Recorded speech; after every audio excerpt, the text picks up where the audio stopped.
కుటుంబస్థన్ ఈ film review అయితే ఈ వీడియోలో చూద్దాం. మన మణికంఠన్ గారు మెయిన్ రోల్ చేసిన ఈ ఫిలిం అనేది ఎలా ఉందని మాట్లాడుకుందాం. మనకైతే G5 అయితే స్ట్రీమ్ అవుతుంది. ఇది మన మణికంఠన్ గారు అండ్ సాన్వి గారు లీడ్ రోల్స్ లో చేసింది. సో మూవీ అనేది నాకు ఎలా అనిపించింది అంటే ఎంటైర్ గా చాలా ఫన్ అయితే ఉంటుంది. ఎమోషనల్ పార్ట్ అనుకున్నాను ఎక్కడైనా ఉంటుందచ్చు సెకండ్ హాఫ్ లో అలా అనుకున్నాను, కానీ ఎమోషనల్ పార్ట్ కూడా అంతలా లేదు భయ. అక్కడ కూడా కామెడీ చాలా పట్టుగా అయితే వర్కౌట్ అయింది. సో మెయిన్ గా ఈ ఫిలిం కనుక మీకు నచ్చే విధంగా ఎలా ఉంటుందని అంటే స్టోరీ విన్న తర్వాత మీకు ఎలా నచ్చుతుందా లేదనేది అదన్నట్టు నేను చెప్పగలుగుతా.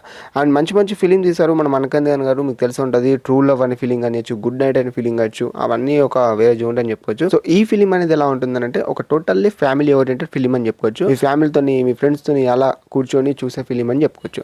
ఓకేనా, స్టోరీ లైన్ అయితే ఎలా ఉంటుందనేది ఒక ముక్కలో మాట్లాడుకుందాం. ఫస్ట్ ఆఫ్ ఆల్ మనకు హీరో బై మన మణికంఠన్ గారు అన్నా కదా. సో తన క్యారెక్టర్ వచ్చేసరికి నవీన్. సో తిని ఏంటంటే మన మణికంఠన్ గారే. సో తిని ఏంటంటే లవ్ మ్యారేజ్ చేసుకుంటారు. లవ్ మ్యారేజ్ చేసుకున్న తర్వాత బిగినింగ్ పొజిషన్లో చూపెడతారు ఇది. సో చేసుకున్న తర్వాత అక్కడ కామెడీ సీన్స్ వర్కౌట్ అయితే భయ.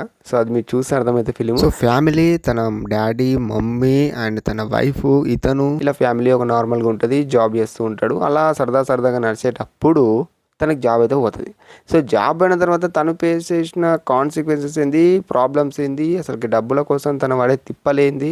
అండ్ ఇక్కడ తన బావ క్యారెక్టర్ ఉంటుంది భయ. తనకు ఒక అక్క ఉంటుంది అన్నట్టు. తన బావ క్యారెక్టర్ బావకు అండ్ మన హీరోకి అస్సలు పడదన్నట్టు. సో వాళ్ళ సీన్స్ కూడా చాలా హిలారియస్గా రాసుకున్నారు ఫిలింలో అని చెప్పుకోవచ్చు. సో ఇలా చెప్పుకుంటే చాలా చోట్ల ఒక్కొక్క క్యారెక్టర్ ఒక్కొక్క విధంగా అయితే ఫన్ ఉంటుంది అని చెప్పుకోవచ్చు.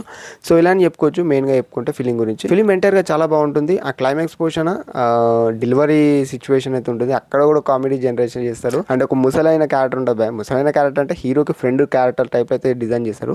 సో ఆ ఓల్డ్ మ్యాన్ క్యారెక్టర్ మాత్రం నిజం చెప్తున్నా లిటరల్లీ హిలారియస్ అని చెప్పుకోవచ్చు. చాలా విధాలుగా ఫన్ అయితే ఉంటుంది ఫస్ట్ హాఫ్లో అలా చెప్పుకుంటే. ఇక మెయిన్గా చెప్పుకోవాలంటే ఇంటర్వెల్ సీన్లో ఆ ట్విస్ట్ అని చెప్పలేము.